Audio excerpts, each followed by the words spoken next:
Potter's Journal. I've been on a roll here.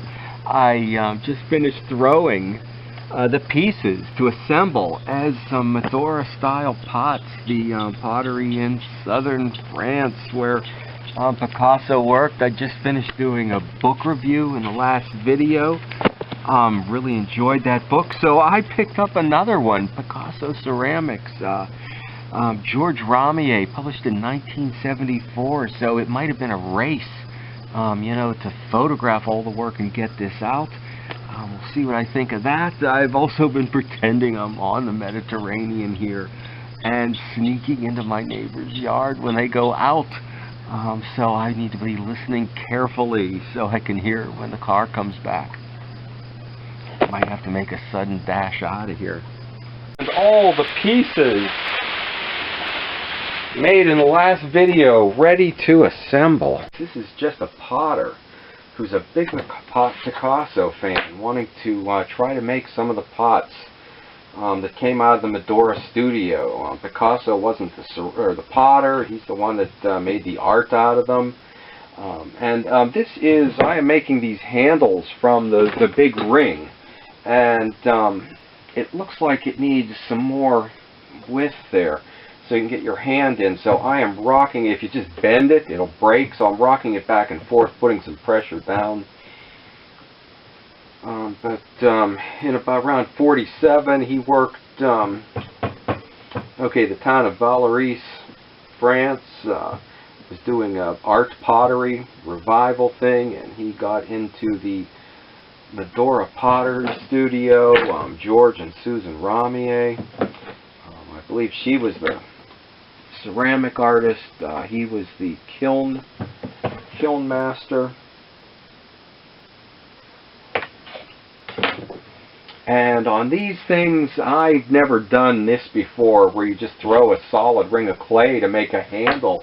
Completely different feeling from, I've been doing a series of 101 jugs, all of them different feeling than the American whiskey type jugs. These are from the South with the faces, but I'm trying to break out of a mold. Completely different feel with this wide handle. In the book, it was unbelievable, the images, a vast wealth of images. There are pieces that you see reproduced all the time, well known, the famous images, but the book showed that they were just sometimes one of a huge series of works, because there were a few pieces that I always noticed that were on ceramic tile or like chimney or flue brick.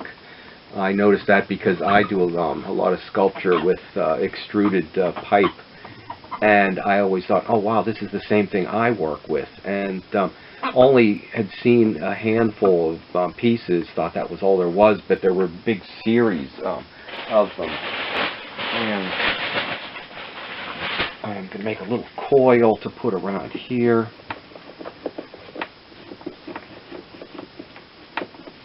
But you really couldn't take it all in at one time. On the internet or on YouTube, these pieces, these were all original, and the pieces were all original, one of a kind, not the editions.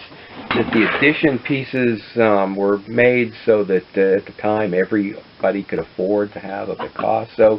Now every little museum can have a show of Picasso work. It's sometimes when they're promoting it on YouTube say that yeah, little known, his ceramic, but no, it was not little known. It was known right away. There was a RAI film, I think, produced very early on, and shows of the work. Okay, and I'm going to let this stiffen up a bit, and then we will come back and smooth it out. I may band or I tried dipping this in the slip and decorate this one a little bit different than the other two.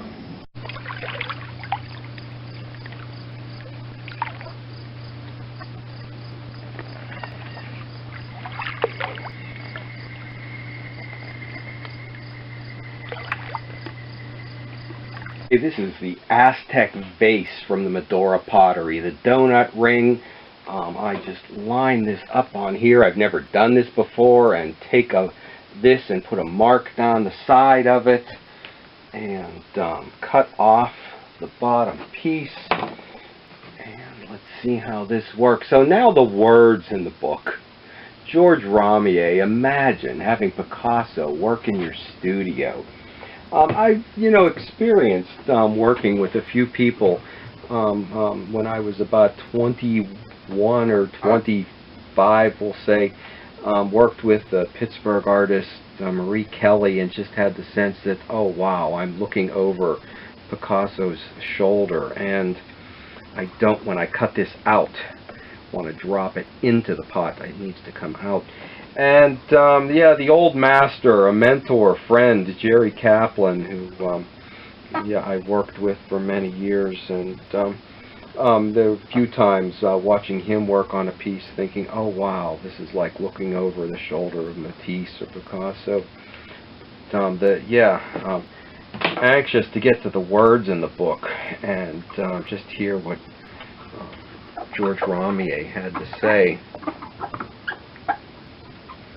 Okay, and there's no way to get inside this to work things out, so I am slightly pinching this out so that, and then I'm rounding this off with a rounded tool, so when I put them together, this is that when you put them together, they join and push and force into each other, and doesn't deform the pot. And trying to make the inside smooth and even, because there'll be no way that this actually, can be a functional object. Okay, but started reading, and what is he saying? Am I really stupid that I don't understand this? And but wait a minute, I read a Picasso book every summer that I take a trip to his life on the Mediterranean, and settle into the hot summer, and that's a piece of summer reading every year. I even come to the point where I have a favorite time period, a favorite period of his work that I like. The old pieces. I like what do they call it? The late works, I think. His pieces, in addition to the ceramics, the pieces from the 50s and the 60s. And then after going through the first chapter, I actually went back over it, and I went, well, what is he trying to say here? And oh, is that what he's saying? That he didn't seem to be saying all that much, and well, why would you write it that way? This is language that nobody can understand and relate to, in a sense. It seems like a lot of grandiose, puffed up nonsense. Oh no! I really would love to see a New York Times or some, the reviews that were put out at the time. That even the slip that I'm going to use to join this in the book was called glue. And then I did start to wonder if, well, maybe this was translated from French into English, that, maybe somebody just went through the dictionary and pulled out every word that was kind of close, but was the biggest one there was, and it didn't necessarily make any sense. But, and then, threw in usually you could figure out, they would throw in words like fecundity and analysiable, which normally, you could figure out what they were by the words around them, but not when it was just filled with a lot of, what did I say, puffed up nonsense. That, why would you say it like that? I had enjoyed the last book, what was it, Picasso, Painter and Sculptor in Clay, with the 3 essays in it, one by his son,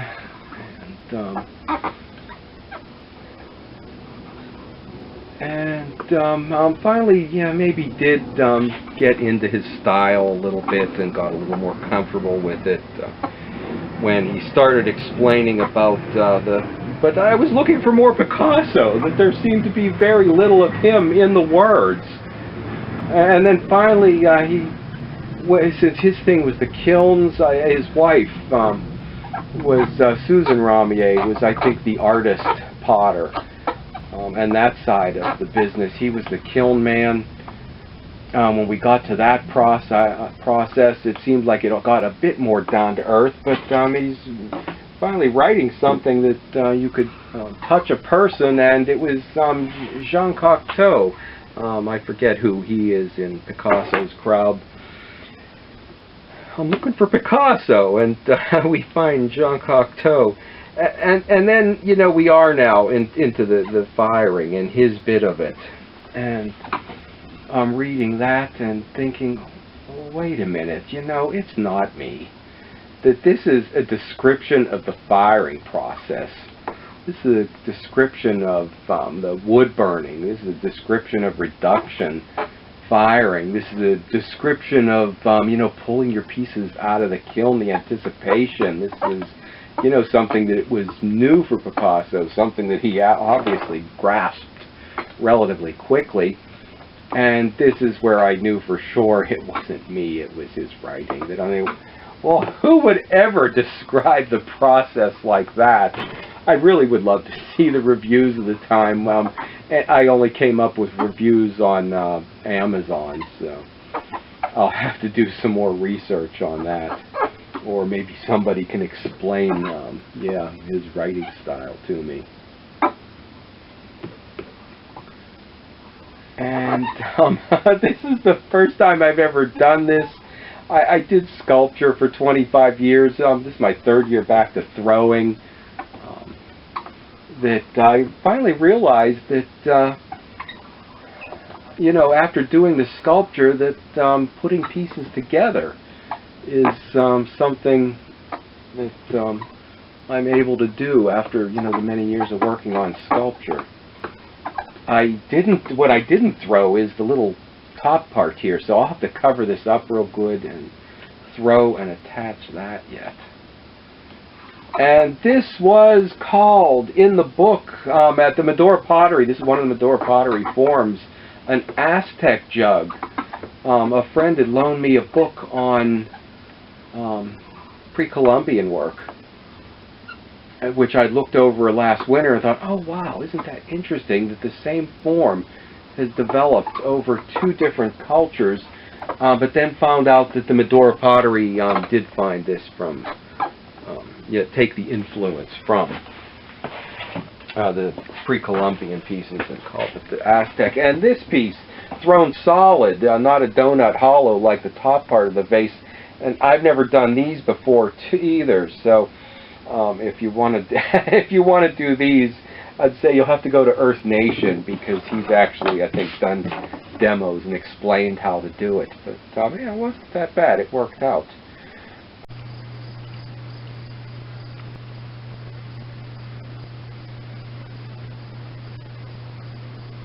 I almost put it down about 3 times and said, okay, I'm not reading this nonsense. But I did, once I got about halfway, say, yeah, okay, we're going to stick this out to the end. And he did calm down, or get, yeah, a little bit more down to earth, actually, when he was just listing, you know, subject matter, like the bullfights and, and all the rest of them. I'm sorry, I'm not offering much either. It's not easy to work and do this. I've never worked. This is the most elaborate piece I've put together. I lined these up on here, and I'm now putting the slip on. That I'm really busy doing production work now. I've got a new direction, that show to build for. That these dried out very long and slow, and almost too much under plastic. But I think it was good because I've got the inside dried out so that it'll support while I'm working on the outside. And then I dampened up the outside a bit with a mist bottle so that we can do the attaching.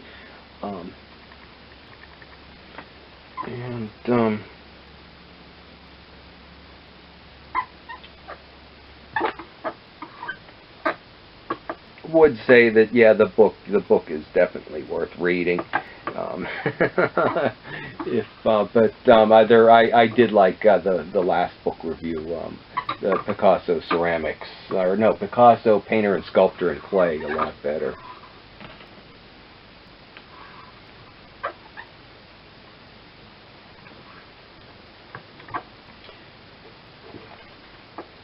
Extra handles on here were not part of the Madura form, that I'm not looking to copy anything, but this was just to take an influence from a lot of Picasso's work was influenced, he did in the style, or took other people's work and did his version of.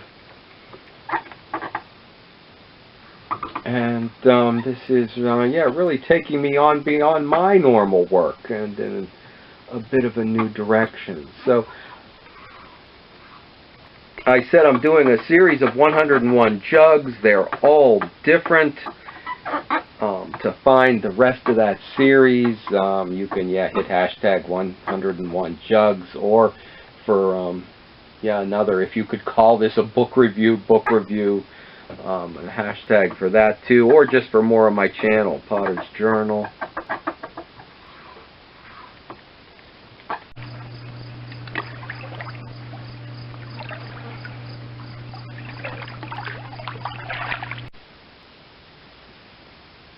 So it has been great to break out of my normal routine. I made a number of these so that I found the ones that were just the right size. But, I've been spending the past couple years reviving my throwing skills as a production potter. I make a lot of mugs, pig banks. So this was really great to break out from the normal routine. So that if a juried show comes up, I'm ready, that I'm starting maybe to, find some kind of voice. This was not copying, or this was, just taking, influence from the book, the Madura Pottery, the artist Picasso, that already, we've added these two arms that were not in the Madura pieces, and going like this, look at that, there's a figure in there that Picasso didn't see or do. So this was fun. If you have been watching, do comment, subscribe, like, and if you have been watching, do subscribe if you haven't.